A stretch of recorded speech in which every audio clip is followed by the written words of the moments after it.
The number one reason for arteries to get blocked is our lifestyle. While dietary cholesterol, the value of the contribution to heart disease has been questioned, but fundamentally, your cholesterol levels play a significant role in determining if your arteries are going to be blocked.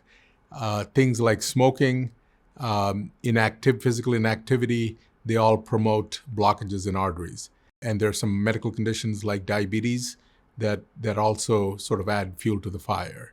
Of the things that we can prevent, smoking is probably the number one, both promoter of blockages as well as making those blockages unstable and leading to heart attacks.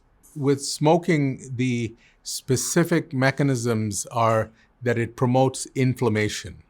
And so if you think about wood, if you're watching a fire burn, there's a layer of ash that forms over the charcoal. Imagine poking that ash and then you have the embers sort of fly out. That's what smoking does to the lining of the arteries.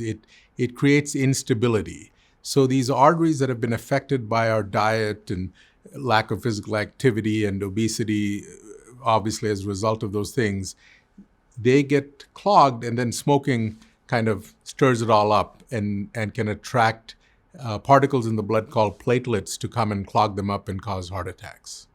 There's two sort of fundamental concepts that are important to understand. One is you can have blocked arteries that block slowly over time and can affect your ability to exercise. You get short of breath or you have chest pain with walking. That's called stable coronary artery disease. So you have disease of the arteries of the heart. It is impacting your health, but in a very slow and gradual way. The other is the abrupt closure of arteries, and that causes heart attacks. So if you experience chest pain that is brought on by physical activity, stress or emotion, relieved with rest, there's a good possibility that is related to your heart. If it is something that's come gradually over time, that could be something that you can talk to your cardiologist or your doctor about. But if it's something that is happening at rest and fairly rapidly occurring, and certainly if you have pain that is not going away, then you need to call 911 because you could be having a heart attack, and time is of the essence. So blocked arteries can be treated. If you come in with an acute heart attack, we can balloon them, put stents in, so that treats the immediate problem. The bigger question is whether those gradual blockages can regress. And we do know that good cholesterol medications, change in your obviously lifestyle, that some plaques can regress. But most importantly, if you make fundamental changes like quitting smoking, then the plaque stabilizes and becomes less at risk for those acute heart attacks. I think that people fear cancer appropriately, but heart attacks take far more lives than any other condition that we have. So that education, I think, is super important. And then understanding that that the consequences of a heart attack are very serious. About a third of patients don't even make it to a hospital.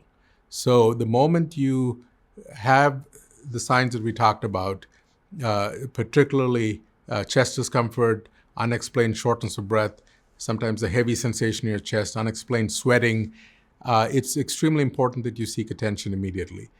The other caveat to remember is that diabetics in women may not have these traditional symptoms. They may feel maybe nausea, just don't feel right, and that could be a sign of a heart attack. So recognizing that heart attacks are A, very common, and B, the number one cause of death.